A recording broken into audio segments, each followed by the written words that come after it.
출구 없는 극단 정치, 여기서 문을 열겠습니다. 구교영의 정치비상구 시작합니다. 안녕하십니까, 구교영입니다.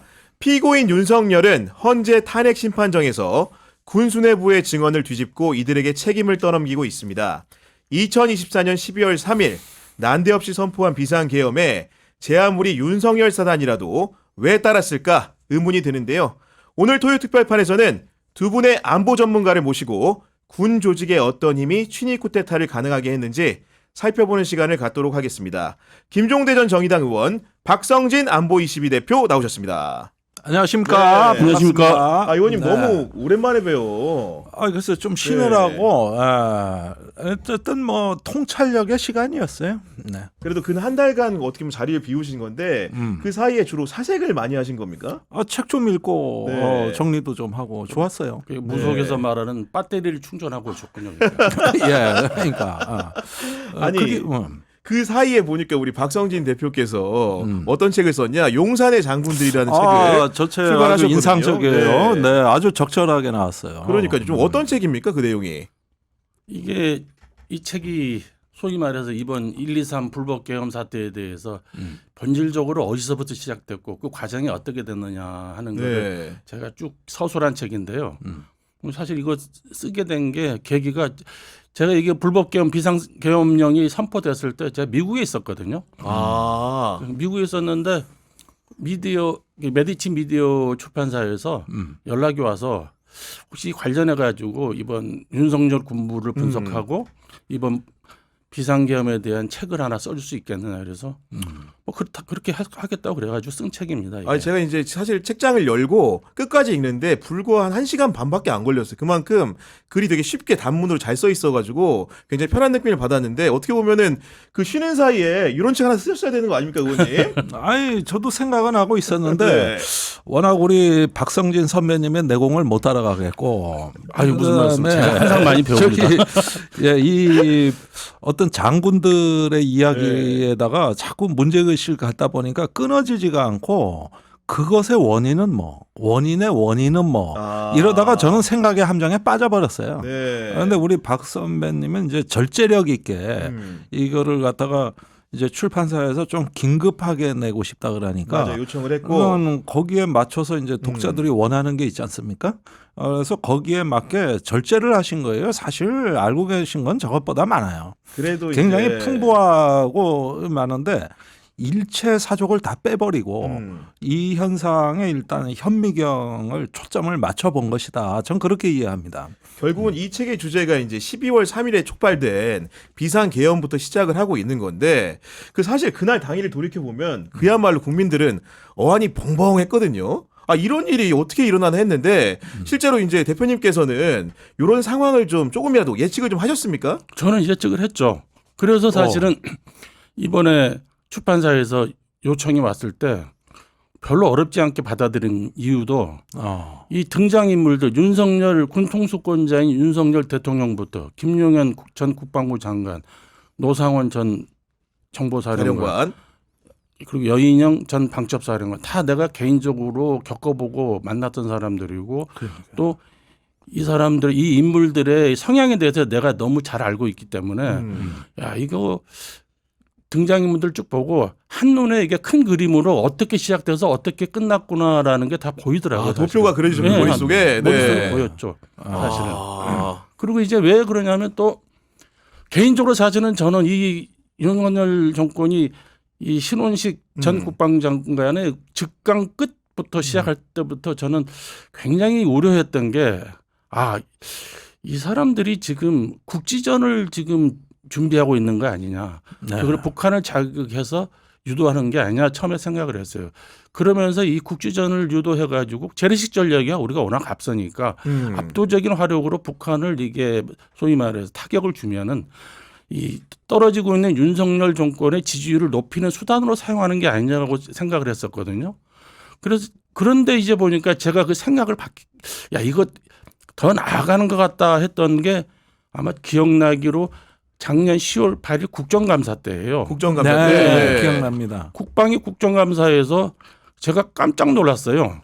김용현 당시 국방장관과 여인영 방첩사령관이 야당 국회의원을 대하는 태도를 보고 저거 뭐지? 하는 생각이 든 거예요. 왜 그러냐면 특히 김용현 전 국방장관 같은 경우는 국회 연락 담당관까지 해가지고 대령대, 그죠? 대령대, 네. 그렇죠. 그래가지고 소위 말해서 굉장히 말하자면 국회의원들에 대해서 굉장히 뭐냐면 겸손하고 굉장히 예의 바르게 젠틀하게 예의 바르게 말을 하고 행동을 하거든요. 실제로 소위 말해서 장관 임용 장관 청문회 할 네. 때도 그렇게 얘기를 하잖아요.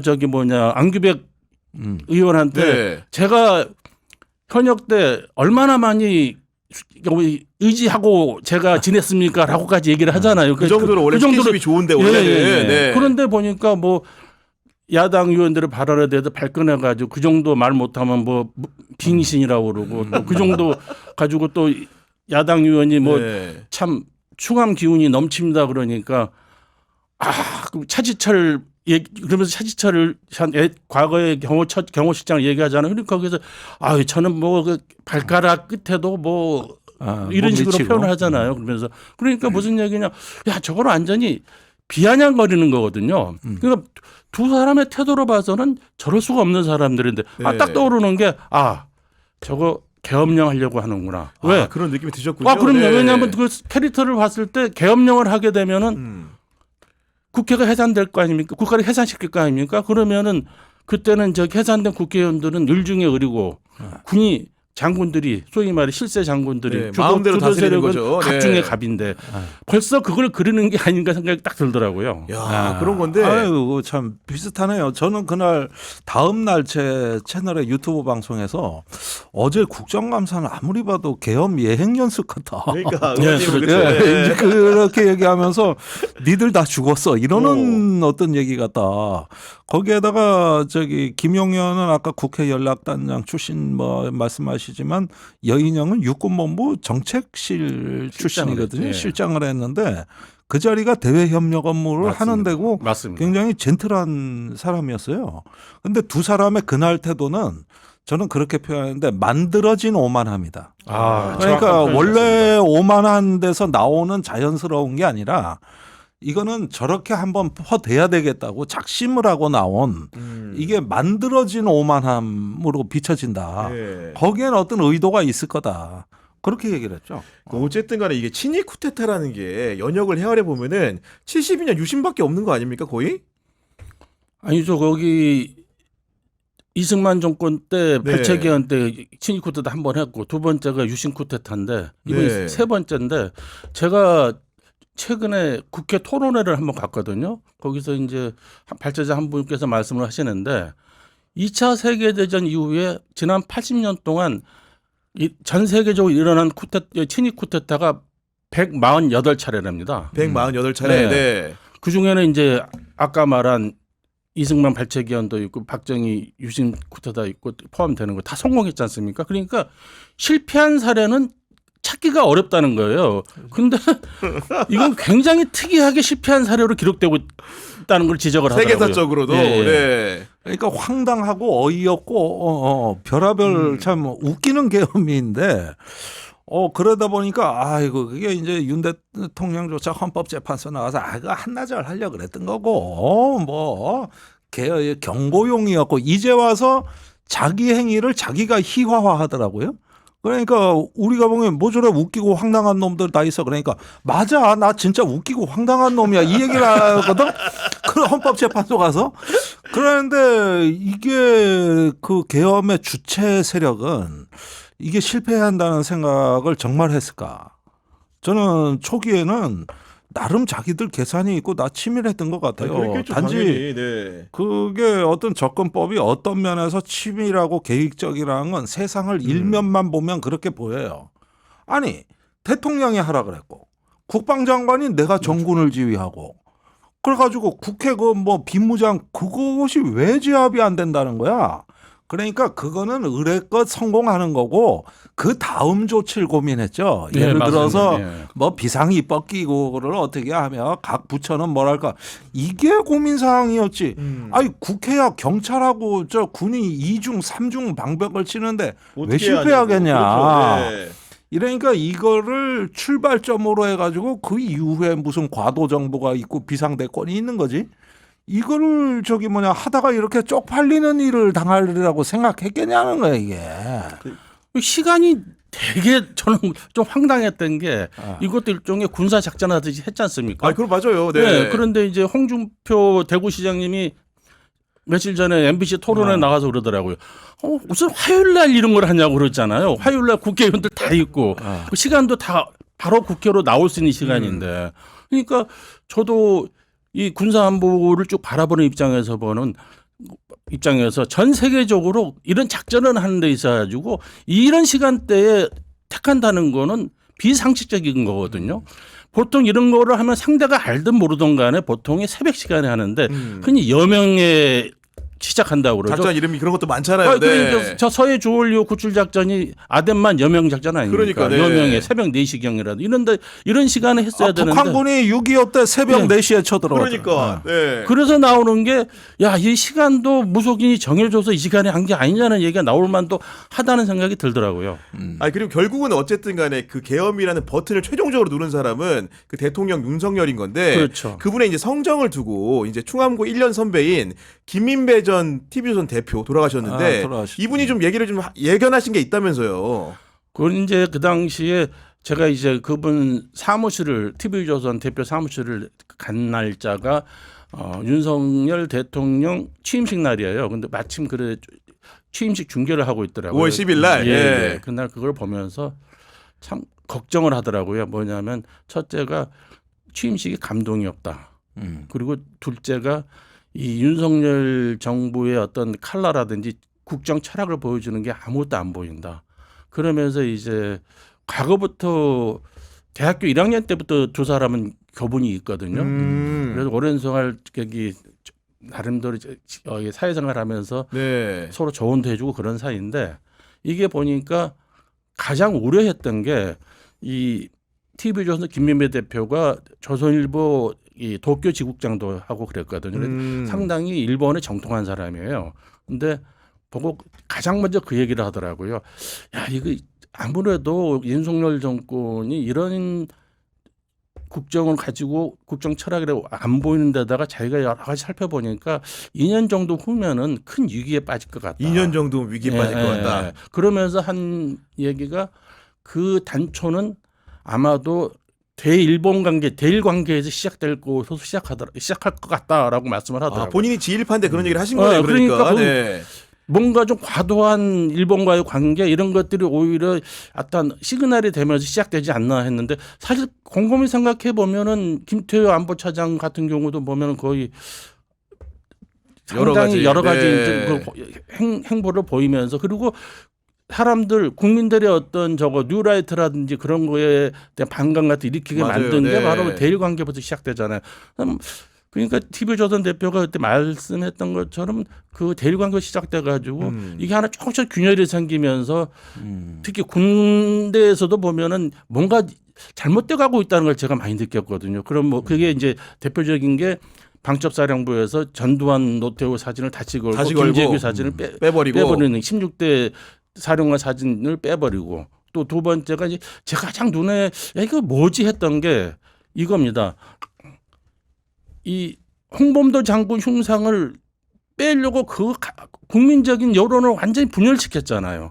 소위 말해서 그 홍범도 장군 흉상이라는 거는 이 5분 이 소위 말해서 의병을 대표하는 게 이게 홍범도 장군 그리고 독립군 그걸 대표하는 게 이 김자진 장군 네. 그리고 이제 뭐 이혜영 선생이라든지 그리고 이제 광복군을 대표하는 게 지청천 이범석 장군이란 말입니다. 네. 이런 5분 흉상을 빼려고 하고 그 자리에다가 친일파로 알려진 만주 간도 특설대 출신인 백선입 장군 흉상을 설치하겠다고 했잖아요. 여기서. 그래서 문제가 돼가지고 국론이 얼마나 분열됐습니까? 이거 이상하다. 근데 거기다가 또 하나가 또 제가 눈여겨봤던 게 이게 2008년 계엄문건 때문에 문재인 정권에서 뭘 했냐면 말이죠. 육사에다 카리큘럼을 하나 넣었어요. 그게 이제 네네 말씀해 주시면 됩니다. 네. 헌법과 민주사회라는 거를 넣었거든요. 근데 그거를 뺐어요. 그게 내용이 이제 무슨 얘기냐면은 이 감옥에서 가르치는 게 소위 제복 입은 시민으로서 군인이 시민들과 시민 사회에서 하는 역할이라든지 그런 걸 가리키는 그렇겠죠. 거거든요. 네. 그런 거 제대로가 이제 교육을 받았다 하면은 쿠데타라는 게 불법적인 쿠데타라는 게 있을 수가 그 해서는 안 된다는 걸 너무 교육을 받는 거죠. 당연하겠죠. 네. 근데 그거를 폐지시켜 버렸어요. 헌법과 시민사회라는 과목을 네. 육사의 폐지시켜버리고 육사 교육 과목에서 아예 빼버렸어요. 그걸 대처를 시켜버려서 진짜 헌법과 말이 되나 그게? 군사법으로 대처를 시켜버렸어요. 네. 그러니까 문재인 정권에서 그 당시 2007년 문건이 만들어지고 2008년도에 문제가 됐잖아요.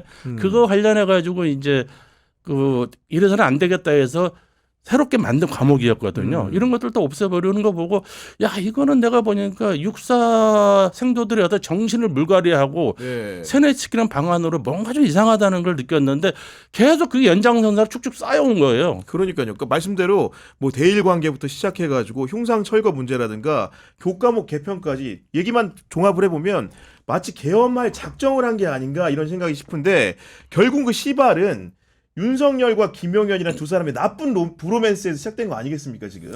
그러니까 네. 여기서 이제 봐야 될 거는 이게 육사라는 학교가 이제 쿠데타 3번 했지 않습니까? 어떻게, 그렇죠. 네. 어떻게 한 학교가 쿠데타 3번 하는 건 난 보다 처음 봤거든. 이 학교가 이제 문제가 있는데 이번에 쿠데타 경우에는 분명히 제 눈에는 육사 48기생들이 좀 보여요. 우선 방첩사령관 여인영, 그다음에 수방사령관 이진우가 48기고 드론사령관 김용태도 48기예요. 근데 이상하게 48기들이 조금 이렇게 주변에 이렇게 포진하고 있다는 게 단순히 그 나이의 계급이라서 48기가 아니고 뭔가 좀 문제가 있어 보이더라고.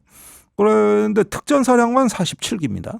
그런데 요 기수가 왜 문제인가 이래가지고 예비역들하고 쭉 토론을 하다 보니까 87년 6월 항쟁에 47기가 입교한단 말이에요. 네. 그런데 그해 그 6월 그 시민 학생 시위가 대단했지 않습니까?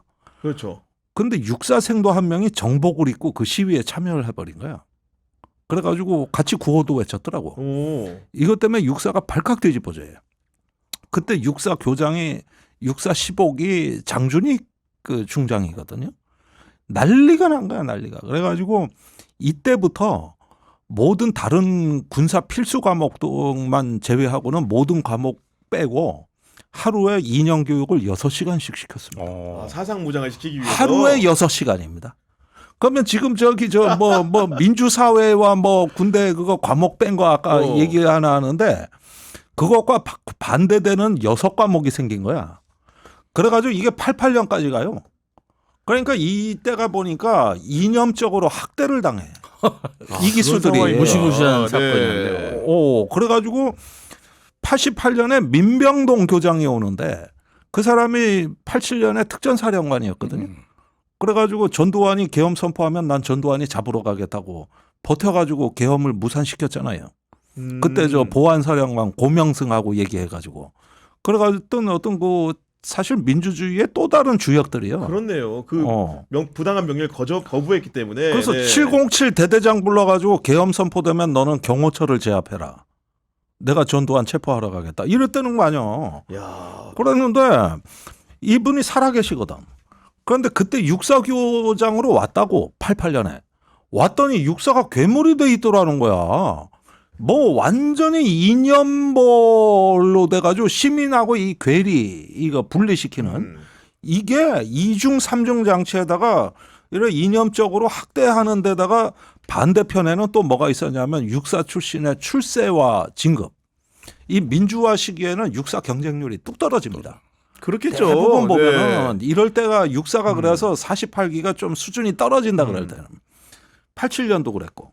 그래가지고 이게 좀 이렇게 하니까 생도들한테 또 헛된 야망을 심어주는 거야. 한쪽으로 니들이 보수, 우파, 안보를 지키되 군대는 다 니들 거고, 별은 말이야 육사가 다 해야 되는 거고, 별 하면 뭐가 좋고 이런 식의 또 당근을 던져요. 그러니까 진급과 출세의 욕망을 자극하고. 이래가지고 이 기수가 굉장히 어떤 한쪽으로는 학대받고 한쪽으로는 권력지향형이 됐다 이거예요. 그러다가 수십 년이 지났어. 물론 그것 때문에 계엄을 했다 그런 건 논리적 비약인데 그런데 이제 그 중에서 조금 2차, 3차 진급자들을 윤석열 정부에서 싹 제1열로 포진을 시켜놨단 말이에요. 그러다 보니까 48기들이 이번 사태가 나고 언론 인터뷰도 참 많이 했는데 맞아요. 내가 쭉 이렇게 듣다 보면은 뭔가 그 특이점이라는 게 느껴지는 거예요. 어떤 점이죠? 시민 사회가 너무 각성되고 민주화되니까 웅크려들고 음지로 가서 국민 정신과 군인 정신은 다르다. 독립 정신과 군인 정신은 다른 거다. 이런 식의 보수 우익 이데올로기 이런 쪽으로 그래가지고 그 민병돈마저 노태우가 사관학교 인관식에 와가지고 그때 남북 화해 협력한다 그러니까 경례도 안 하고 전생도 앞에서 노 대통령의 대북 정책을 비판해 버렸잖아요. 그래가지고 난리가 났었어 난리가. 그러니까 너무 그렇게 교육을 시켜놨는데 대통령이 북한하고 화해 협력한다 그러니까 생도들이 걱정된 거예요. 그래가지고 문제 그 발언이 교장의 발언이 나온 거죠. 아니 그 말씀해주신 그 육사 48기 생도들을 어떻게 보면 고르고 선별해가지고 자기 세력으로 만들었던 김용현 전 국방부 장관 사실은 이제 이 정부 초기부터 인사에 깊숙이 개입하지 않았습니까? 그렇죠. 뭐 아까 48기 말씀하셨는데 네. 일단 여인영 방첩사령관 그리고 정보 합참 차장도 48기지 않습니까? 네. 그 두 사람 다 그 당시 대의 때 김용현 전 국방장관이 구사단 작전 참모일 때 밑에 장교들이 네, 있어요. 네, 밑에 그 부하직원이었군요. 네. 정보장군은 그 당시에 이 대침투 작전 장교. 여인영 방첩사령관은 정규전 작전 장교. 그때부터 인연이 쭉 대화하죠. 그리고 네. 보면은 38기들하고 굉장히 많은 여기 근무위원들이 많아요. 또 김용현 장군이. 그런데 그런 거를 계속 관리를 해오면서 이번에 이제 말하자면 방첩사령관 같은 경우는 이 고등학교 후배이기도 하고 또 그 연결돼 가지고 이런 게 또 계속 이어지는 게 아닌가 싶더라고요. 근데 저는 네. 이제 개인적으로 이제 보면은 이번 제가 22년간 지금 그 이후에도 계속 군을 취재해 왔으니까 24년 동안 이 군을 지켜보면서 제가 딱 내린 결론은 하나예요. 사실 이게 보면은 결국은 우리 군대는 이 쿠데타 DNA 그리고 국민을 굉장히 뭐라 그럴까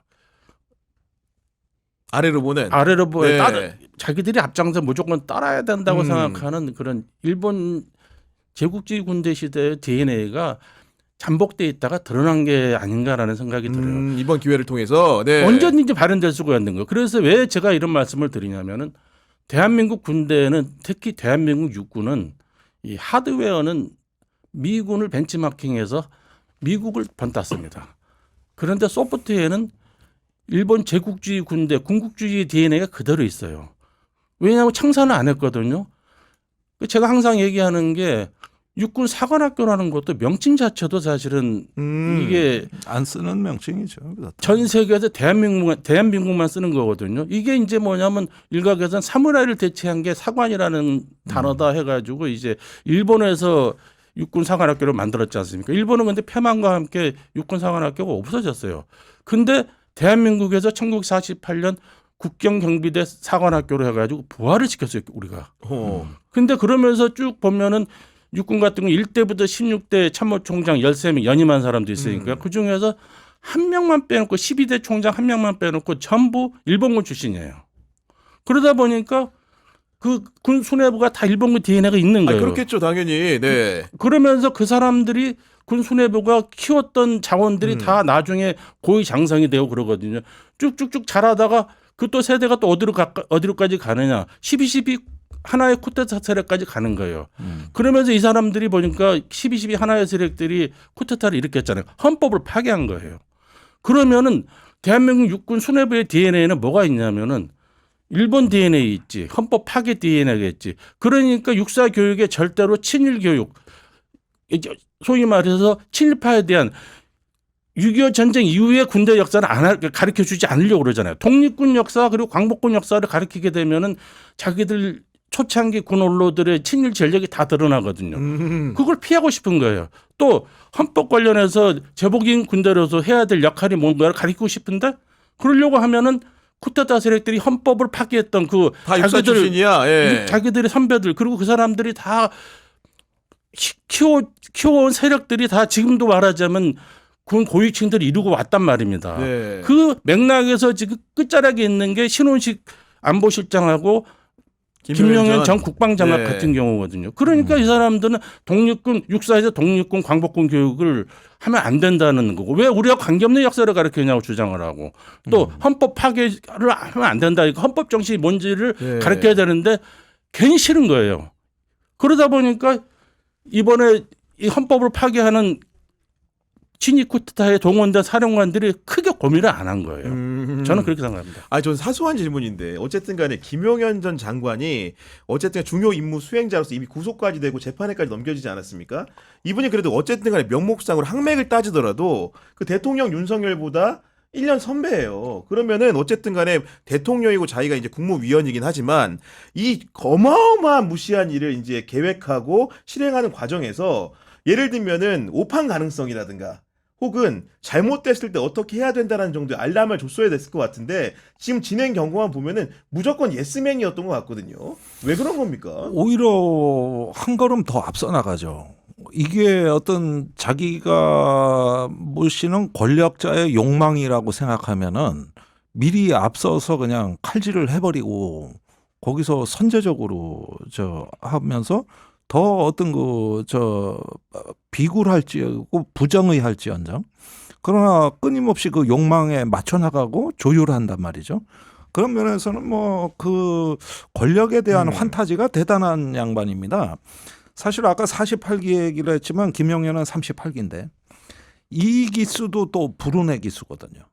38기는 그 이전에 37기에 박정희 아들 박지만이가 입교를 한다고 그걸 보고 육사로 많이 몰려온 거야. 그 이듬해 되니까 오 대통령 아들도 육사를 가네. 그러기에다가 저기 38기가 입교하던 78년에 육군사관학교 입시 요강에 유신 사무관이 최초로 명기가 된다고. 이게 뭐냐면 군대 생활을 하다가 퇴직하면은 사무관으로 정부 부처 사무관으로 특채를 해주는 거예요. 유신 사무관이라 그랬어요. 네네. 그게 모집 요강에 처음 들어간 게 38기인데 그러니까 전에는 모집 요강에 없어도 예비역들 그렇게 많이 특혜를 주다가 최초로 그걸 넣었다고. 네. 그런데 이제 많이 나갔어요 선배들은 유신 사무로. 근데 38기가 유신 사무로만으로 갈 차례가 이제 노태우 정부 때 다가와 88년이 된 거예요. 그때 제도가 없어져. 네. 이 제도가. 그래서 한 명도 못 나가. 한 명도. 그랬구나. 그래서 그때 당시 그걸 사건을 놓고 지금도 보면 38기 출신들은 자기들은 정부로부터 배신당했다라는 그런 또그 밑바닥의 그래서 정서가 그때 이미 노태우 때 뭐 집단 소송을 건다 난리가 났었다고. 왜냐하면 유신 사무관 하고 싶어서 육사원 일부러 장군이 목적이 아니고 그러면 보십시오. 저기 38기가 빵빵한 세력이거든. 인원도 많았고 빵빵한 세력인데 거기서 인관할 때 대통령상 받은 사람이 누구냐? 김용현입니다. 그 중에서도 빛났네. 졸업할 때 그랬잖아요. 그리고 1차 진급으로 쭉쭉 올라왔다고. 1차 진급으로. 그리고 그렇게 승승장구하는 배경에는 엘리트라는 어떤 뭐 본인의 실력과 자부심도 있었겠지만 사실은 철저하게 권력자한테 자신의 심리와 행동을 조율하는 이런 것들이 탁월했단 말이에요. 그래가지고 이제 당연히 자기는 사성장군 진급을 의심하지 않았어요. 그런데 박근혜 정부 때 마지막 해죠. 자기보다도 훨씬 못한 자기는 경쟁자라고 쳐주지도 않았던 동기생 임호영이 사성장군 진급을 하는데 본인은 떨어졌다고. 네. 그래가지고 안 됐어. 그게 청와대에 무슨 뭐 보고서 올라갔다면서요. 그게 이제 17사단 사건이에요. 그거는 그 다음 사건. 다음 사건이고, 신원식 때인가, 그네. 그래가지고 이듬해 문재인 정부가 됐거든. 근데 또 미끄러진 거예요. 이때는 송영무 장관한테 가서 따졌는데 송영무도 그 17사 사건을 얘기를 한 거예요. 본인한테. 그래가지고 청와대 검증에 이게 네. 걸렸다. 그게 뭐 옛날 부하가 국가인권위원회 투서를 냈단 말이에요. 그걸 청와대에서 검증했다는 거예요. 아, 이렇게 돼가지고 이제 한을 품고 나와다 보니까 이게 이런 게 있어요. 뭐 중령에서 대령 진급할 때 떨어졌다. 뭐 이러는 것보다도 중장에서 대장 올라가는데 떨어졌다. 그러면 높은 데서 떨어지면 더 아파. 그렇죠. 예. 많이 아프죠. 많이 아픕니다. 많이 아파. 네. 그래가지고 이게 본인한테 아주 꼭지가 돌아버린단 말이에요. 네. 네. 이래가지고 한이 맺혔단 말이에요, 이 양반이. 그 권력에는 또 철저한 어떤 자기 지향성이 있고 이런 게 이제 운명적으로 윤 대통령하고의 어떤 그 만남에서 이 경호처장이란 자리가 바로 최측근 아닙니까? 그렇죠. 그러니까 그림자니까요. 네. 이게 옛날에 제나라 황공 시대 그 수조 여가 개방이라는 3명의 간신이 그 짓을 했다고. 옆을 떠나지 않으려고. 한 놈은 임금의 입맛이 떨어지니까 3살짜리 자기 아들을 삶아서 요리를 해서 바쳤고 아이고. 한 명은 저기 임금 곁을 안 떠나려고 스스로 거세를 해서 그 옆을 지키는 내시가 돼서 찰싹 붙었고 또 한 놈은 저기 부모를 17년째 안 찾아가고 있다가 저기 어머니가 돌아가셨다는 소식을 듣고도 임금 곁을 안 떠나려고 장례식에 안 갔다고. 부모 장례를 안 치렀거든. 그래서 관중이 죽을 때 유언으로 남긴 게 황공한테 저 3놈만 가까이 하지 마라. 그런데 죽고 나서 입안에 혀거든. 너무 달콤하고 딱딱 내 의중을 알아채고 조치라니까 얼마나 이뻐. 그래가지고 그 3명 썼다가 결국은 굶어 죽었잖아요. 아니 비슷한 모습이 드러난 결정적인 계기가 그 대표님 제가 생각나는 게 작년에 국군의 날에 그 퍼레이드 했잖아요. 둘이 또 같이 퍼레이드 하지 않았습니까? 그런 모습이 적나라하게 이런 그 환관 같은 모습을 보인 거 아니겠습니까? 네. 일단 뭐 우리 김 의원님은 소위 간신하게 대해서 워낙 대가셔가지고 제가 간신히 뭐 그걸로 부르다 좀 재미 좀 봤죠. 혼군과 간신의 최악의 조합이에요. 혼군과 간신의 만남은 나라를 절단낸다는 거예요. 그렇죠. 작년 퍼레이드, 재작년도 퍼레이드, 2년 연속 퍼레이드를 했잖아요. 그 전두환 정권 이후 2년 연속 군사 퍼레이드 한 건 처음이에요. 그런데 이제 제가 이제 책을 냈더니 제가 알고 지냈던 이 서울시청 고위 간부들한테 네. 전화가 왔어요. 그러더니 이거 업무 협조해 달라고 엄청나게 요구를 많이 했다는 거죠. 그 시간 행진을 해야 되니까. 그래서 뭐 자기들이 짜증 났던 얘기도 하고 그러더라고요. 그런데 아무튼간에 이거는 보니까 군사 퍼레이드라는 거는 우리 김 의원님 잘 아시지만 이게 서구 선진국이라든지 이런 민주주의 국가에서는 굉장히 안 하는 거거든요. 보통 보면은 사회주의 국가에서 특히 그치. 독재 국가에서 많이 하는 거 위력을 과시한다든지 네. 뭐 그런 군통수권자의 어떤 권위를 과시하려고 하는 건데 이게 저렇게 2번씩이나 하는 거에 대해서 그렇죠. 뭐 그 당시 보도에 따른 그 첫 번째는 이제 뭐 미군까지 다 동원됐지 않습니까? 미군들이 뭐 굉장히 뭐 한미의 어떤 그걸 과시한다고 그러는데 그거 보세요. 보면 사진 보면 그 동영상을 보고 저게 뭘 과시냐 보면 전부 이게 카메라 셀카 찍으면서 막 그렇지. 오하열도 안 맞아. 대충 걸어가고.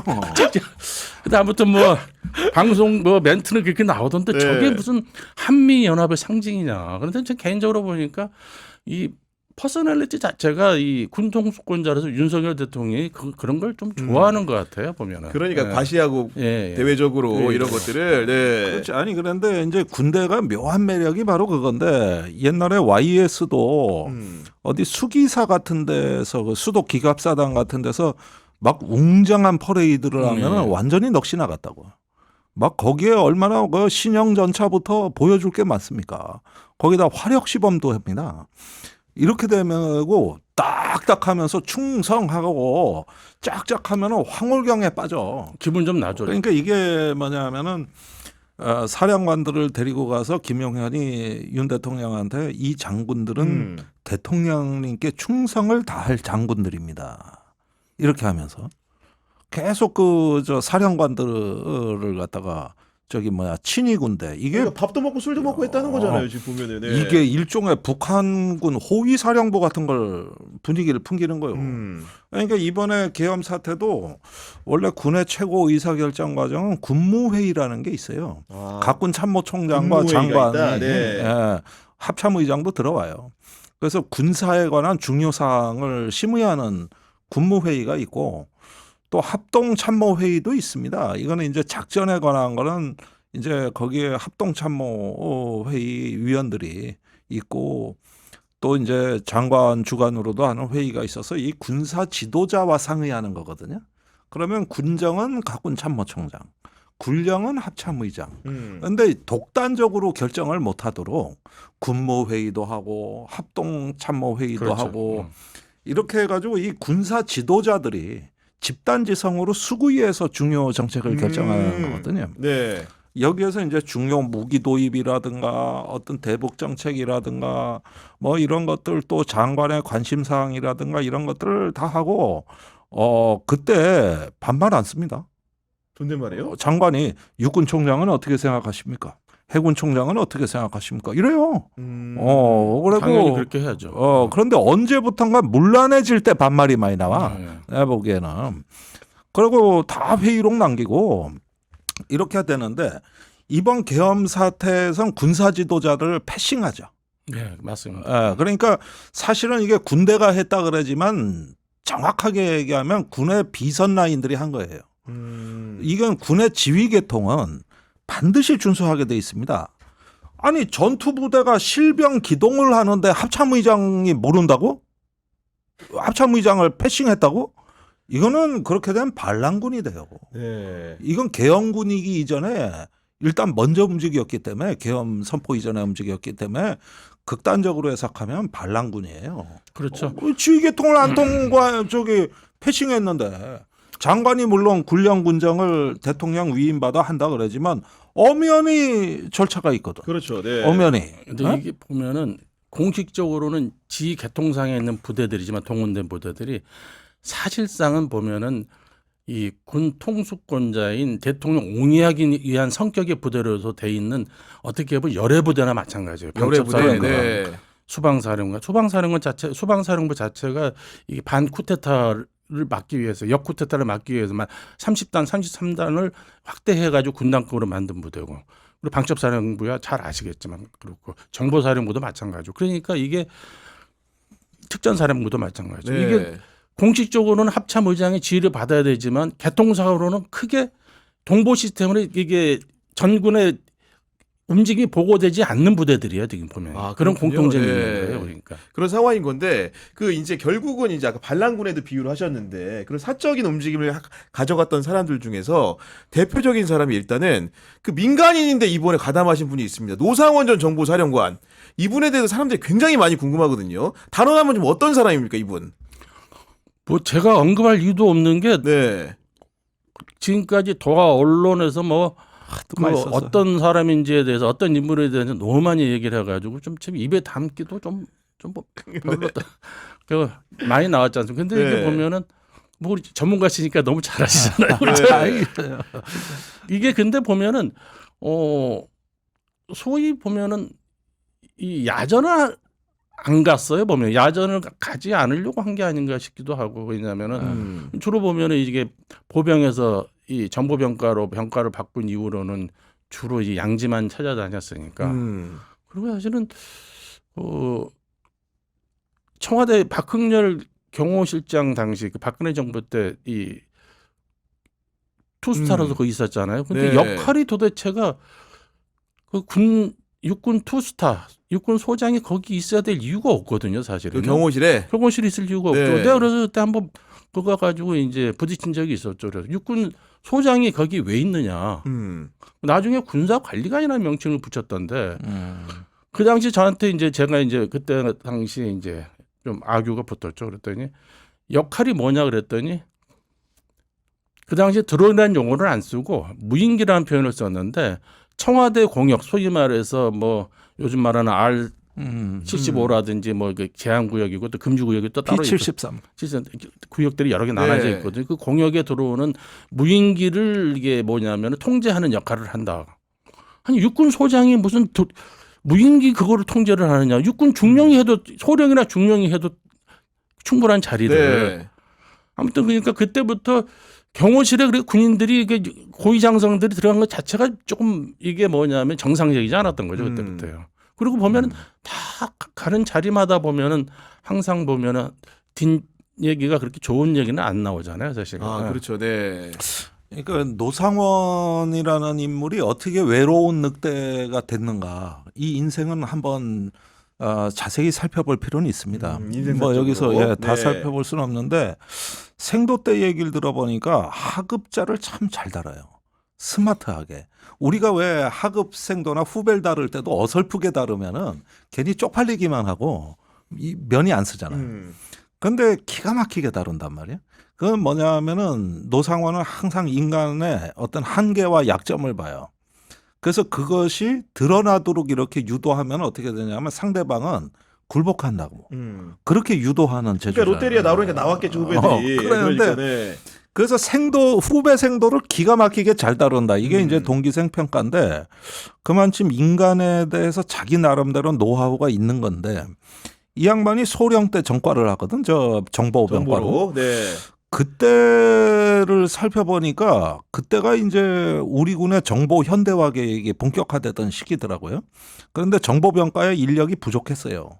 그래가지고 유능한 장교들을 많이 이제 정보병과로 영입을 했는데 그게 그때 당시에 대부분 상위 그룹이었습니다. 좀 똑똑한 사람들. 그래서 그 당시에 노상원이가 이제 정보병과로 들어가는데 이때부터 이렇게 보면은 이제 기행들이 나오죠. 급기야는 아까 인간의 약점을 얘기한 게 그 육사 생도 때도 그런 면이 있지만은 투스타 때 그 37 부대, 777 부대라고 네. 하죠. 거기에서 이제 처음으로 제왕적인 어떤 그 지위가 가능해지는데 정보부대는 항상 이제 조금 이제 유연성도 있어야 되고 뭔가 이 부대라는 게 좀 논리적인 흐름들이 있고 또 그런 면에서 남다른 통제가 필요한 게 정보부대란 말입니다. 그런데 마편이라는 게 있더라고. 그게 마음의 편지의 준비인 말인데 네. 이걸 통해서 병사들이 간부의 비리를 자기한테 편지로 쓰도록 유도를 한 거예요. 그것 때문에 부대가 개판이 됐다는 소리가 들려. 뭐냐 하면은 병사들이 간부들이 병사 눈치를 보는 거예요. 네. 내 얘기 나쁘게 쓰면 안 돼. 네. 내 얘기 쓰면 안 돼. 뭐 이러면서 로비를 하고 다니는 거죠. 네. 그래서 그 마편이 그게 조금 밖으로 나온 소문들이 별로 좋지가 않아요. 부대가 이상해졌다. 이런 얘기를 듣는데 이것도 역시 제가 보기엔 노상원식 그 리더십인데 자꾸 주변 사람들의 어떤 좋은 점, 인간의 가능성보다는 인간의 한계를 보려 그래. 이런 습성이 있다고. 그러다 보니까 그런 병사들의 투서를 자기 어떤 부대 관리에 활용을 하는 거죠. 그러니까요. 네. 이러니까 불신이 조장될 거 아니야, 아래서. 그러나 자기의 권력은 세지는 거예요. 훨씬 강해집니다. 그리고 얼마 있다가 이제 다음 그 정보사령관 할 때 이제 정보학교장 할 때 그 성폭행 사건이 있었던 거거든요. 그러니까 이런 것들 보면서 좀 특이한 건 뭐냐면은 이후에 동기생들하고 인간관계가 소원해집니다.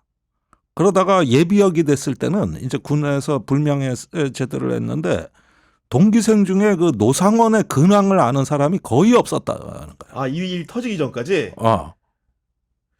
야, 그러면은 저는 김용현 전 그 장관이 더 약간 신기하게 보이는 게 그분이 결국은 그 노상원을 호출한 거 아닙니까, 지금? 예. 제가 알기로는 아마 꾸준히 김영현 장군하고는 아마 김영현 장군한테 그 당시에도 김영현 장군도 약간 힘든 시기였을 테니까 했겠지만은 꾸준하게 인간관계를 유지해왔군요. 네. 그리고 이제 그 노상원이라는 그 군인은 보면은 기본적으로 좀 독특해요. 개고기를 정말 좋아해요. 개고기를 좋아해요? 그래서 예. 이게 그건 뭐 좋아하는 사람 많아요. 옛날 그 상관들한테 특히 뭐냐면 개고기 접대하는 것도 좋아했고 뭐 개인적인 얘기이긴 하지만은 그러니까 이제 김영현 장군하고는 저기 이제 수경사죠. 지금 수방사죠. 오, 네. 전신 수도경비사령부 55 경비대에서 그 만났지 대통령 않습니까? 경비하는. 예, 네. 그 당시 이제 뭐냐면은 이 작전장교였고 소령 김용현 그리고 이제 대위 노상호는 지대장이었어요. 그 뭐냐 지대장이 뭐냐면은 경호실 그 경호하는 부대에서는 중대장이라는 표현을 안 쓰고 지대장이라는 아, 표현을 썼는데 네네. 그래서 지대장을 했어요. 그때부터 이제 인연을 맺어져 가지고 소위 말해 가지고 김용현 전 국방장관이 국민과 함께하는 안보 포럼이라는 대선 캠프의 그 어떤 군인 관련자들 모임 예. 포럼에서도 보면은 만나고 아, 노상원이 그때도? 예. 그런데 이제 뭐냐면은 저는 이해가 안 되는 게 이게 소위 민간인이잖아요. 아무튼 그렇죠. 민간인입니다. 더군다나 네. 국군의 생일인 10월 1일 날 부하 요군을 성추행해가지고 문제됐다는 건 그것도 하필이면 또 국군 날이에요. 또 휴일날 또 찾아가가지고 또 그것도. 네. 네. 아무튼간에 그런 그 민간인한테 이 노 장군이 얘기하는 건 내 말로 알아들어라까지 얘기하는 그 김용현 장군 같은 경우는 소위 말해서 이 군대를 하나의 사병 집단으로 보는 거거든요. 이거는 있을 수가 없는 거예요. 군기문란이고. 근데 이게 왜 가능했느냐 보면은 사실은 이 정보사라는 게 정보사령부라는 그 군대 조직이 사각지대에 있어 감시해요. 그러다 보니까 굉장히 말하자면 아까 말씀한 대로 이게 인사에도 민감하고 그러면 아무튼 그 조직 자체가 굉장히 문제가 많지 않습니까? 작년에 벌어진 이 소위 맞아요. 말해 네. 불량요원 명단 누출, 누출 불량요원 사건이라든가, 정보망, 조직망까지 다 누출됐잖아요. 그게 그런 사건이 벌어질 수 있었던 배경에 보면은 그런 국방부 정보본부라는 게 특별한 캐릭터가 있어요. 무슨 얘기냐면은 현역과 예비역들의 아주 밀접한 관계예요. 왜 그런 겁니까? 왜 그러냐면은 예비역들이 나가게 되면은 현역들의 어떤 용역을 받아가지고 활동을 하는 그런 관행이 있어요. 그리고 이게 보면은 정보사를 보면은 이게 무슨 사장, 부장 이렇게 하면서 하잖아요. 왜 그러냐면은 공작을 할 때. 공작을 할 때 그 사업으로 얘기를 하거든요. 그러니까 대북 공작을 할 사업이라고 얘기 하는데 뭐냐면 결국은 있잖아요. 사업이라는 거는 전부 돈이에요. 돈하고 항상 정보사는 돈하고 연결돼 있어요. 그러니까 예비역들도 돈하고 매개를 해가지고 이 용역을 받아가지고 불량 요원도 하고 그러는 거거든요. 그런데 보면은 정보사 그때 한 게 유경식당 종업원들 그때 당시 뭐 사건도 납치했죠. 있었죠. 네. 사건도 있잖아요. 근데 왜 그런 사건 하는지 이해를 못하는 거예요.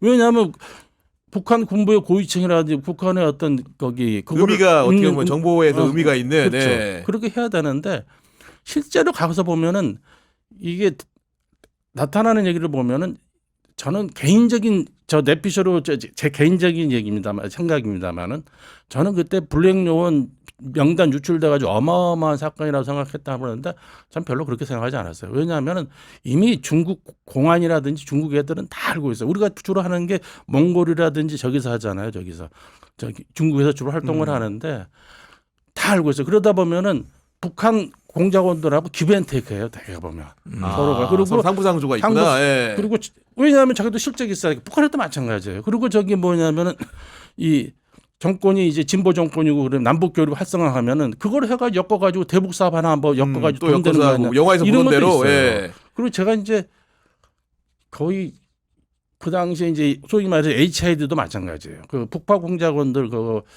저걸 했지 않습니까? 맞아요. 보상금을 네. 줬지 않습니까? 초기에 있잖아요. 그걸 다 보상금 많이 받게 해줬다고 해가지고 그 가족들, 유족들이 어떻게 보면 못 돌아왔으니까 가족들한테 접근해가지고 저기 커미션 받은 사람들이 예비역들이에요. 그러니까 제가 알고 있는 분 한 분은 일단 받았어요. 그 보상금을. 거기서 30%를 가져갔어요. 그 예비역 단체에서. 뭐냐면은 커미션 더 많이 받게 해주겠다. 그래가지고 그 30%를 떼갔어요. 근데 그걸 해가 더 많이 받았는지는 제가 확인을 못했는데 네. 왜냐하면 그 돈을 가지고 아마 그걸 한 것 같더라고요. 저기 뭐냐면 국회 로비를 한다든지 해가지고 나중에 보면 계속 대상이 확대되거든요. HID 그것도 보면은 나중에 보면 훈련 교관 넘어가지도 않았던 훈련 교관한테 가지고 장교한테 주고 이런 확대해가지고 보상 범위가 예, 확대되는데. 그러니까 보면은 정보와 관계된 데는 다 돈하고 연관이 돼 있어요. 그런 면에서 내가 봤을 때는 정보사 문제는 이번 문제를 통해서 그러니까 이게 예비역들하고 어떤 교류가 너무 자연스럽다 보니까 그런 정상적인 군대에서 있을 수 없는 이 일이 민간이 지시한 거 받아들이는 일이 그러니까, 벌어지는 거. 아, 문제 이해됩니다 이제. 예, 그러니까 또 하나가 문제가 정보평가의 문제를 또 하나인데 말한 김에 지적을 하자면은 이런 경우도 있어요. 합동참모본부 정보본부에 보면은 대령 진급을 못했어요. 진급을 못해가지고 중령으로 전역했어요. 그런데 군무원으로 들어와요. 군무원으로 들어가지고 오히려 동기상 현역으로 쭉 간 장군까지 간 선수보다 더 오래 근무해요. 아, 어떻게 그러죠? 아 군무원이니까 민간. 정권이 그런데 보장되니까 예. 이게 또 어떻게 돼 있냐면 대한민국 정보라는 게 이 대북 정보라는 게 저는 굉장히 사실 불신하는 편이야. 왜 그러냐면 아침마다 올라가는 대북 동향 국방장한테 올라가는 게 블랙북이라는 거 있잖아. 거기 네. 보면은 도대체 확신한 게 없어요. 과거 사례를 보면은 뭐냐 이럴 수도 있고 저럴 수도 있다. 요새는 누가 그러더래. 그럴 수도 있다. 또 추가됐대. 이럴 수도 있다. 저럴 수 그럴 수도 있다. 네. 예. 그러니까 뭐 모든 거는 정보는 좋게 말하면 그거죠. 이렇게 던져놨으니까 그거는 정보를 사용한 사람이 판단해서 하라는 건데 네. 근데 이 과정에서 문제가 뭐냐면은 이런 게 있습니다. 이게 정보평가는 작잖아요. 인사평가를 바로 자기 직속상가에 쭉 그 계열에 있잖아요. 근데 이게 유능한 소장 장교가 판단해가지고 뭔가 획기적인 정보 어떤 보고를 하고 싶어도 못하는 사례가 많아요. 왜 그러냐면 자기가 그런 정보 보고를 해가지고 보고서를 만들면은 이거 뭐야? 옛날에 내가 했던 거하고 반대되는 얘기를 해. 네가 그럼 내가 옛날에 했던 거 뭐냐면 엉터리 정보였단 말이야. 이렇게 되는 거예요. 그러니까 그 눈치를 보고 소위 말해서 보고서 만들 꺼리하는 풍토도 있는 거예요. 제대로 된 보고를 못 하는구나. 네. 그러다 보면 밑에서 조금 어긋나는 정보가 위로 올라가다 보면 이렇게 돼가지고 실제 국방장관이라든지 군통수까지 제대로 된 게 안 가는구나. 예. 약간의 이게 뭐 오류락으로 오차 범위가 넓어진 정보가 가는 경우가 네. 많다는 거예요. 그러다 보니까 이거 뭐 얘기가 좀 계속 옆으로 계속 결이 다른 얘기로 가버립니다만은 서해 네. 공무원 피살 사건 같은 경우도 네. 굉장히 문제가 많은 사건이 정보평가에서요. 그러니까 그거는 이제 뭐 차후 차후에, 기회가 있으면 예. 말씀드리겠습니다. 아니 노상원 얘기를 또 이제 그 하면서 생각나는 부분은 사람들이 놀란 게 이분이 일단은 전직 사령관인데 나가서 점집을 운영한 거 아니겠습니까? 그러니까 농담으로 계엄보살 얘기하는데 군이 이런 그 뭐라고 해야 되나 무속하고 관련이 많은 겁니까 원래? 아니 그렇지는 않아요. 네. 그런데 저도 그 보도는 좀 우려되는 게 계속 그 보도가 반복돼 나갔거든요. 네. 그러다 보니까 노상원에 갖고 있는 본질이나 이 어떤 기획력보다는 자꾸 그쪽으로 빠지는 것 같아서 그러니까 또라이다, 비정상이다, 뭐 심지어 미친놈이다 여기까지 네. 간단 말이에요. 근데 내가 보기엔 멀쩡하고 똑똑했고 그다음에 치밀했단 말이에요. 이런 측면을 봐야 이 계엄이 이해가 가는데 자꾸 그 무속 기사가 반복적으로 오버랩되는 거는 조금 약간 된다. 우려가 네. 되긴 했어요. 근데 사실은 노상원은 전형적인 외로운 늑대입니다. 아까 말씀드린 대로 동기생과도 단절돼서 고립됐고 그러는 과정에서 이제 기행을 한 거는 사실이지만 그렇다고 해서 군에 대한 어떤 권력욕은 그대로 남아있고 또 그걸 또 영광스럽게 회고하고 거기다 김용현과의 만남은 뭐냐면 본인이 다시 대통령직으로 복귀하는 프로세스로 이해를 했단 말이에요. 그러니까 이걸 통해서 계엄을 성공적으로 하고 부정선거를 자기가 뭐 응징을 해서 그러니까요. 네. 그렇게 해가지고 다시 공직에 복귀하는 이걸 갖다가 본인은 봤던 거거든요. 그리고 HID도 그래요. 지금 안 밝혀진 게 그 어떤 그 오비 내지는 전문가들이 소집돼 가지고 모종의 장소에서 대기를 했는데 그 진짜 목적이 뭐냐? 거기는 뭐 신문조도 있고 체포조도 있고 다 있더라고. 4개조로 돼 있던데. 그러면 외부에 그 있었다 뭐 복귀 못한 블랙 요원이 있냐 이 얘기는 또 뭐고? 복귀를 했으면 언제 했고 이런 부분들이 속 시원하게 명료하지가 우리가 않으니까, 네. 해명이 안 된 거죠. 그러니까 이 사람들이 이제 민간인으로서 이 계엄 사태에 뛰어들었던 거는 현역이 하기 어려운 더럽고 은밀하고 비합법적인 일을 하기 위해서 일단은 사설 폭력 단체를 결성한 겁니다. 계엄이 선포돼서 수사 2단으로 편입되기 전에 이거는 사설 조직이에요. 현역과 예비역이 아니, 그렇죠. 들어가 있는 네. 이건 범죄 단체 결성입니다. 이거는 이 보면은 이번 불법 계엄을 보면은 이게 처음 시작은 비상계엄 조성 작전을 펼친 거예요. 서해에서 K9 자주포를 과거보다 더 많이 쐈다든지 동해에서 천무 단연장 로켓포를 발사한다든지 자극하고 나중에 급기야는 이 무인기까지 백령도에서 발진시켰다는 의혹이 있잖아요. 사실 그거는 북한이 과거 관례로 보면은 보복으로 백령도로 대응을. 포격할 수 있는 해안권 네. 포격할 수 있는 사안이었거든요. 그 의혹 사건은. 근데 북한이 이 의외로 보면 전략적 인내를 발휘를 해가지고 이게 북한이 전략적인데. 북한 전략적 인내를 한 거죠. 그 보면 나 그걸 가지고 얘기하면 두 가지를 얘기할 수 있어요. 첫째가 뭐냐면은 그 얘기를 많이 하잖아요. 근데 저기 우크라 파병 때문에 포탄이 뭐 너무 많이 가가지고 고민스럽다. 근데 네. 제가 보기에는 이 북한이 이 계엄 조성 작전의 분위기를 알았던 것 같아요. 그러니까 무대응을 하면서 또 겁난 거예요. 그래서 휴전선 일대에다가 콘크리트로 요새를 만들잖아요. 그 요새를 만든다는 건 뭐냐면 방어하기는 공간적으로 시간적으로 봐도 전 세계적으로 방어하기 위한 거지. 요새는 네. 그렇죠. 그리고 예. 공격하기 위한 게 아니거든요. 그러면서 야 우리 건들지 마. 우리가 숨어 있을게. 이 사인이에요 사실은요.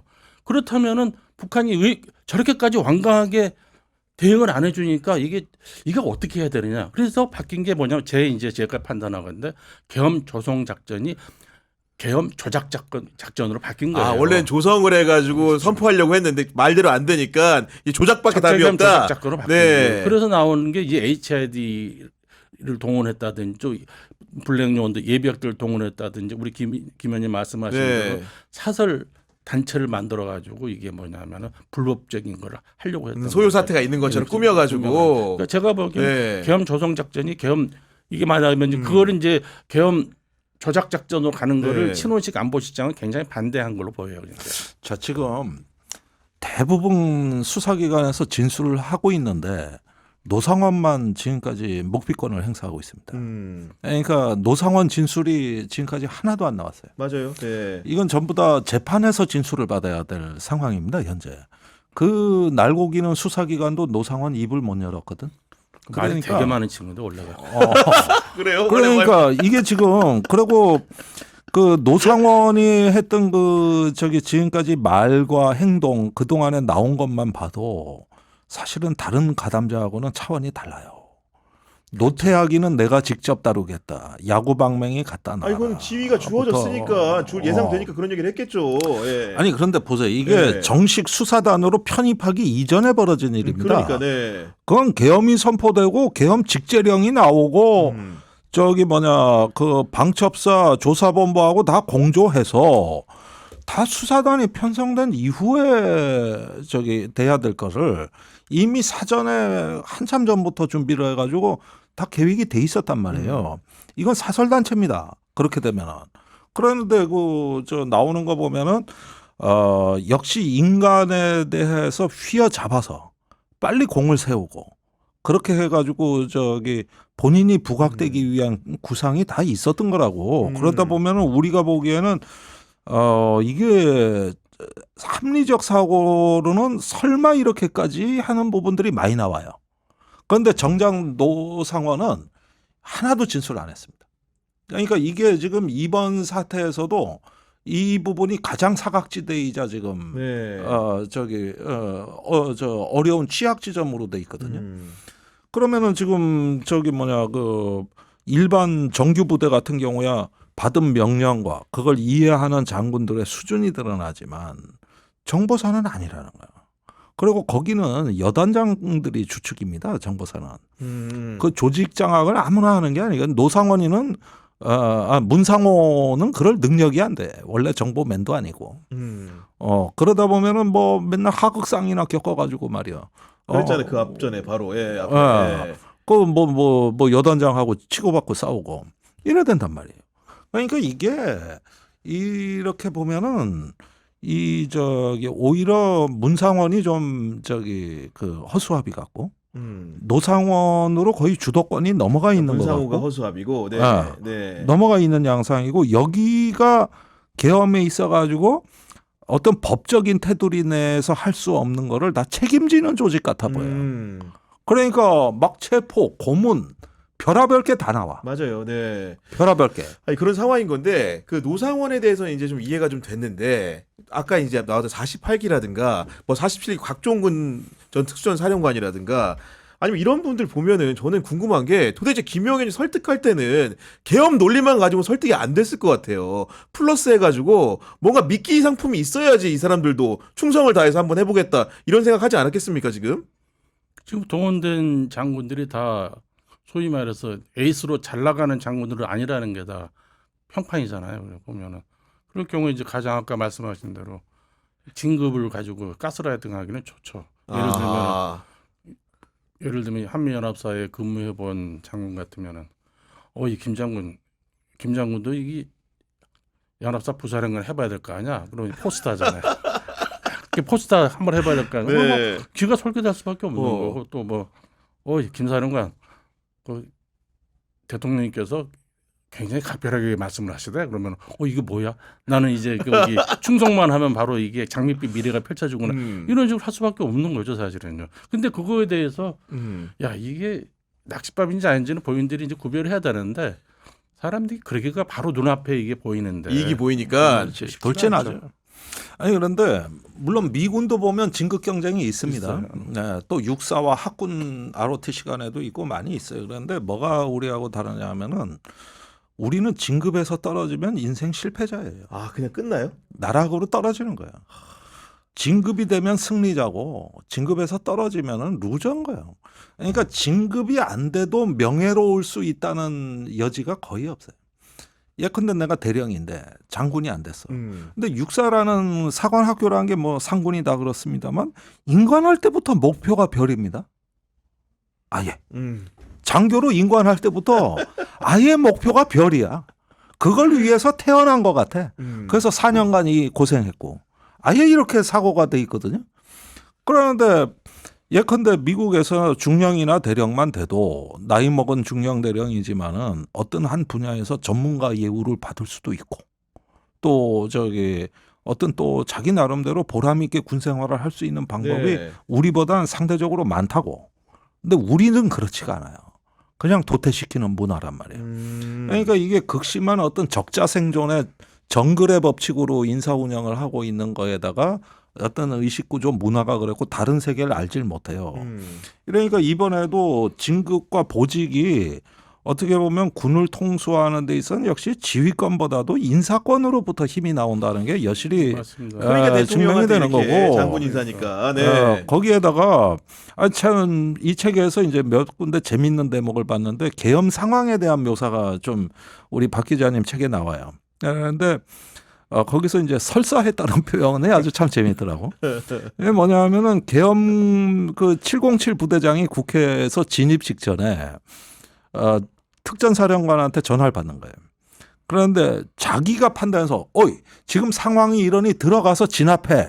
뭘 어떻게 해가 아니라 야 국방장관이 이렇게 지시해. 이렇게 전달하는 거지. 자기가 빠지는 거지. 네.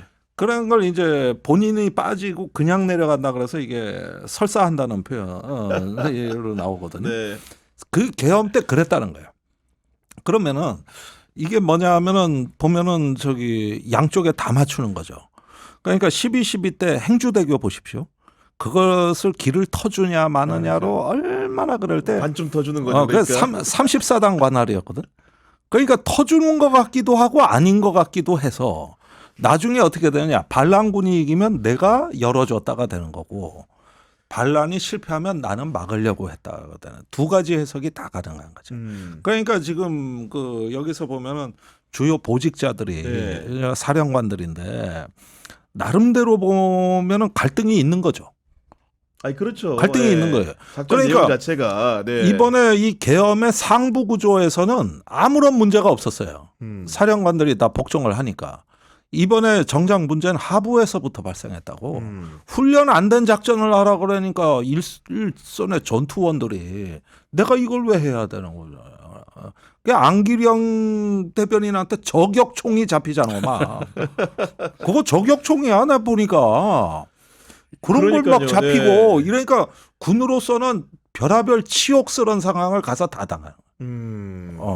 그러니까 이게 출동한 장병들이 자기가 출동한 목적도 모르고 뭘 해야 되는지 임무가 뭔지도 모르고 갔다는 거는 특히 특전사 병력들한테 있을 수가 없는 거예요. 왜냐하면 실제로 전쟁 상황이었다 하면은 다 몰살당하는 사례예요. 몰살이죠. 예. 그런데 보면은 또 이게 그렇게 명령을 내린 사령관들을 보면은 다 아까 말씀하셨다시피 눈치를 보잖아요. 장관이 시켰다고. 어떻게 할까, 장관이니까, 어떻게 할까. 네. 그런데 그게 이제 뭐냐면은 지금까지 이게 우리가 말하자면 평시가 오래되면서 경계 작전만 하다 70년 넘게 경계 작전만 하다 보니까 군인들이 눈치만 는 거예요. 뭐냐면은 자기가 뭘 좀 해보겠다 해다 가지고 문제가 되면 이게 뭐야 먼저 제외시켜버려 인사 대상에서. 그런데 보면은 과거 선배들을 보면은 이럴까 저럴까 하면서 자고 오면 눈치 보면서 줄 서는 게 진급이 유리하다는 건 이미 체득가 돼 있는 거예요. 네. 그러니까 소위 말해가지고 군대가 눈치 보는 군대가 돼버린 거예요, 그게.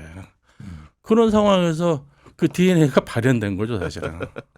그러니까 네. 이게 이런 군대가 이제 쿠데타가 많이 일어나는 후진국의 전형적인 특징입니다. 그리고 아까 이제 뭐 일본군 전통도 얘기하고 육사의 어떤 그 고립된 문화도 말씀하셨습니다만은 그게 행동으로 나오는 걸 신직업주의라 그럽니다. 미얀마가 쿠데타가 일어나는데 그때 그 사상을 보면 그 군이 우리가 사회를 통제해야 된다. 우리가 책임을 져야 된다. 이런 게 이제 행동으로 표출이 되거든요. 태국은 쿠데타를 거의 2자릿수 넘게 한답니다. 근데 거기에 군부에 그 사상이 청산이 안 되는 거예요. 그걸 신직업주의라고 하는 건데 옛날 뭐 군국주의 체제를 만들어서 이렇게 하는 게 아니라 군이 직업은 직업인데 사회를 책임지는 직업이라는 이제 엘리트주의와 선민의식이 짬뽕이 되는 거거든요. 그래서 이런 부분들이 아직까지 동아시아에서 이 군부의 어떤 그 정체성으로 강하게 자리 잡고 있고 그것이 한번 구체화될 때마다 어김없이 쿠데타가 일어났어요. 그런데 작년에 작고한 정아은 작가라고 있습니다. 아까운 나이에 49살에 사고사로 사망했는데 마지막 유작이 된 책이 전두환의 마지막 33년이라는 책이거든요. 이번에 계엄 사태가 있고 그 책을 다시 구해 읽어봤는데 네. 그 책의 마지막에 지금 사태에 대한 경고가 나옵니다. 그 전두환은 청산이 됐는데 전두환 현상은 청산이 안 됐다는 거예요. 그래서 다음 쿠데타가 일어날 가능성은 희박하지만 그러나 쿠데타가 성공할 가능성이 자기는 있다고 본다는 거죠. 네. 이래가지고 했는데 제법 통찰력 있게 썼어요. 그런데 그게 그 작가의 마지막 글이 된 거거든. 마지막 부분에 나온다고. 그래서 나는 이 지금 계엄 사태에 대한 그 작가의 통찰력을 다시 들을 수 없다는 게 매우 안타깝다 해가지고 지방지에 다음 쿠데타는 성공할 것이다. 이런 도발적 제목으로 칼럼을 썼는데 이게 지금 상황이 그런 겁니다. 어느 사이에 스멀스멀 기어 올라가지고 몰라요. 네. 장군들도 이제 와서는 아니 뭐 그럼 시키는데 어떡하냐 그러면 군대가 명령체계인데 그리고 일반인들조차도 윤석열이 뭐 계엄할 만하니까 했지 이런 식으로 이제 다시 바리케이트를 쌓아가지고 이걸 갖다가 이제 국회를 아주 폭파시켜 버리자고 나와 버리니까 네. 이제 싸움이 돼요 또 이게 이러면은 그 아마 그 정 작가의 시각으로 봤다면은 제 칼럼 제목 같이 얘기했을 겁니다. 다음 쿠데타는 네. 성공할 것 같다. 지금 대화가 이제 말미로 치닫고 있는데 저는 개인적으로 두 분이 이제 군에 대해서 워낙 잘 이해하시는 분이고 저는 군을 잘 모릅니다. 물론 이제 군대를 다녀오긴 했지만은 제가 경찰 출입은 오래 했는데요. 상대적으로 비교되는 게 군의 장성의 숫자가 개인적으로는 너무 많은 것 같다. 그리고 직급이 과도하게 높다. 이런 생각을 좀 하고 있는데 결국은 이제 그 한국 군 자체가 전쟁 없이 70년 간 이렇게 조직이 비대해지고 있다 보니까 그 상태를 그대로 그 사회적이라나 국제적 국내적 필요 이상으로 좀 이렇게 비대화된 게 아닌가라는 생각 개인적으로 좀 하고 있는데 그 전문가 입장에서 좀 어떻습니까? 저번에 그러니까 이종찬 광복회장님도 육사 출신인데 그 말씀 하시더라고요. 장군이 너무 많다고.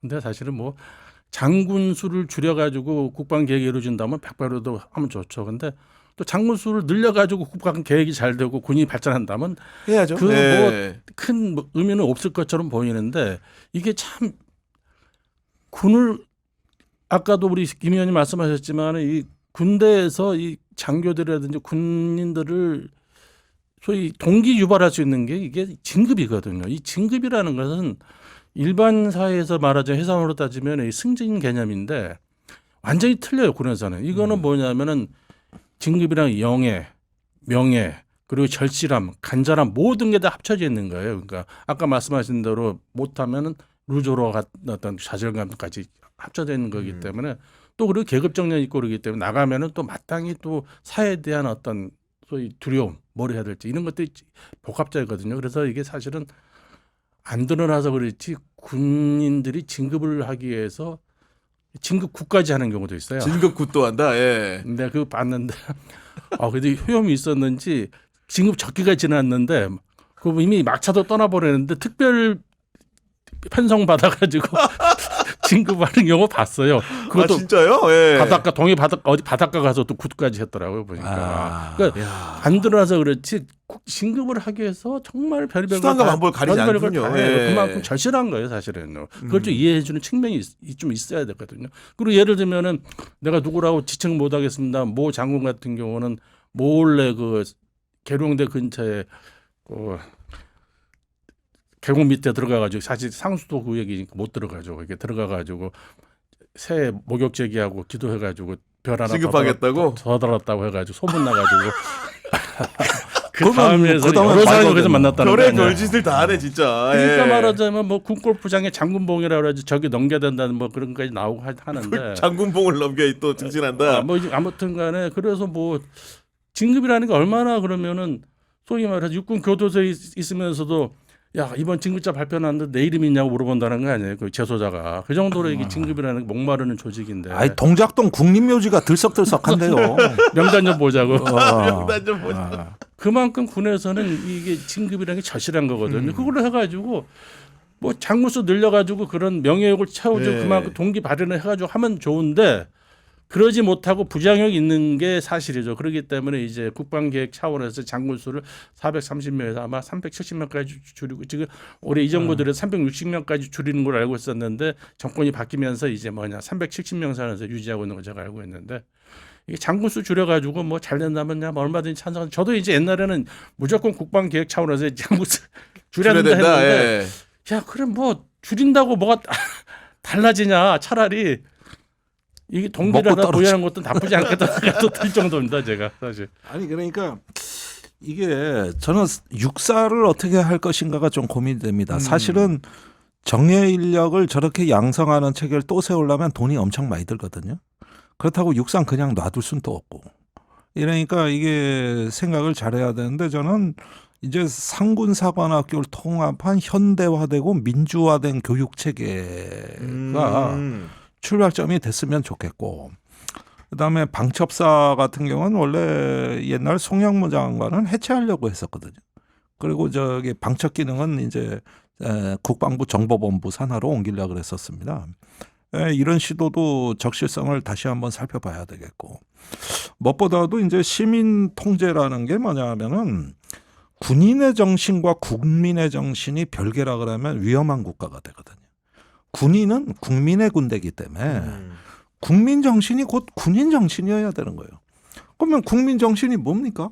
그 세 가지밖에 없어요. 우리나라 보훈처 가면 호국 정신, 민주화 정신, 독립 정신, 국가유공자는 이 세 종류라고. 그러면 이게 세계 정신적 축이고 우리가 합법적으로 인정된 권위가 부여된 국가 정신인데 이 세 가지 중에 한 가지라도 배신하면은 그건 타락이라고. 그리고 다 통합돼 있는 국가의 어떤 권위거든요. 이게 하나의 정체성이고.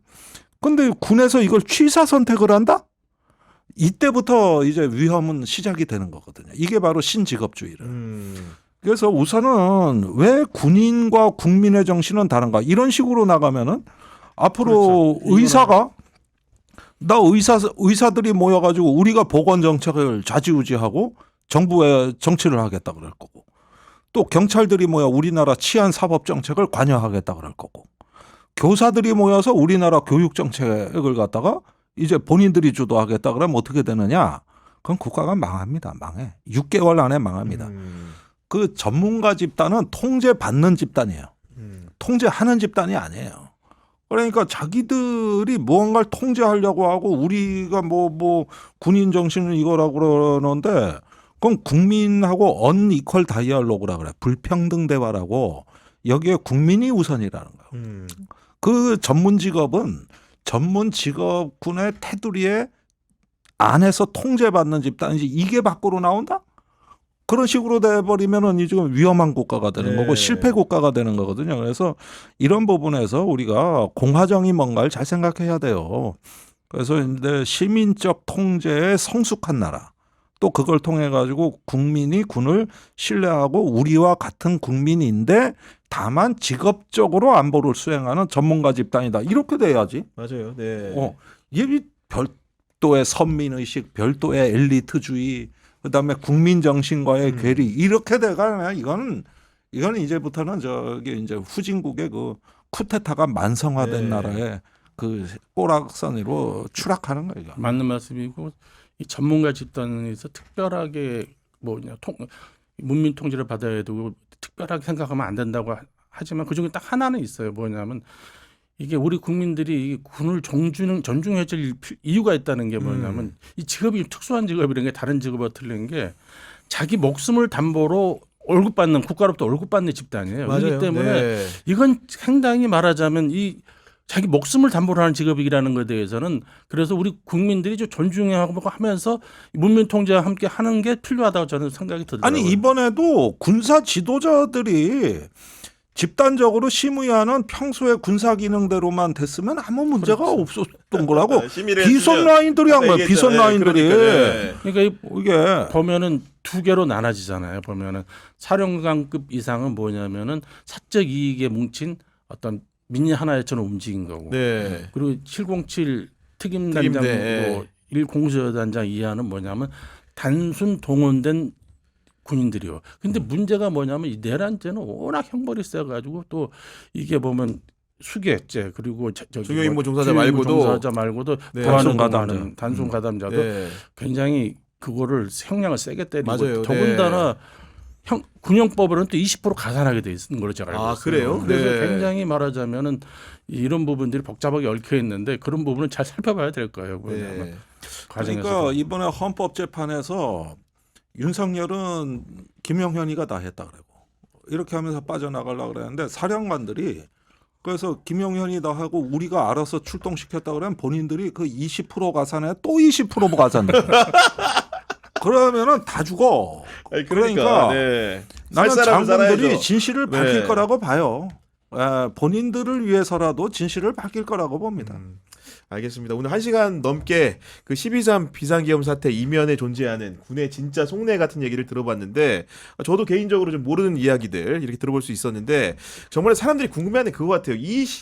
이런 시각에 이런 시점에 왜 군이 움직였는가를 우리 일반 국민들은 이해를 잘 못했던 것 같아요. 근데 두 분 얘기를 좀 들으니까 그래도 일말의 의문이 해소되는 시간이었어서 아주 뜻깊고 유익했던 시간이었던 것 같습니다. 앞으로도 깊이 있는 통찰들을 시민들에게 많이 들려줄 수 있는 기회를 가지셨으면 좋겠습니다.